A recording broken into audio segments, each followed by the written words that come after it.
Hey, how you doing? This is Dustin, your RV specialist. So I want to talk about cycling your RV batteries.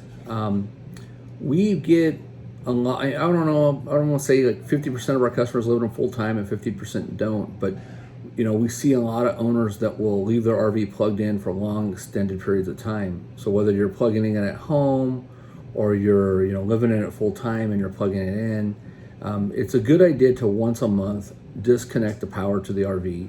Pretend like you're dry camping.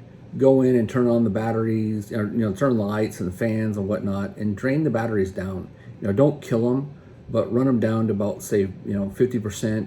My analogy that I use in the shop is, think of it as like a pot of macaroni and cheese. We've all cooked macaroni and cheese at one time. So when you pour the noodles in and the water's hot and boiling, if you don't stir it, it burns at the bottom. Well, basically, it's the same kind of concept.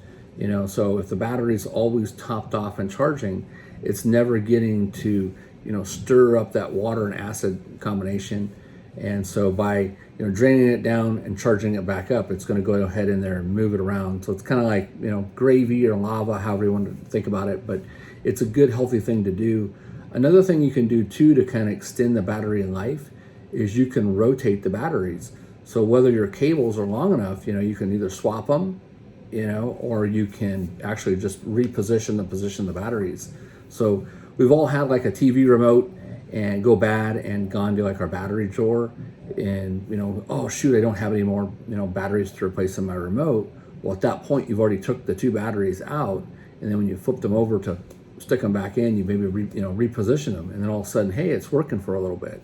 So it's the same kind of concept as power flowing into one battery, it's now carrying over to the other. So if the first battery is always getting charged and the second one is like a waterfall falling over to it, it's a good idea to swap them every so often.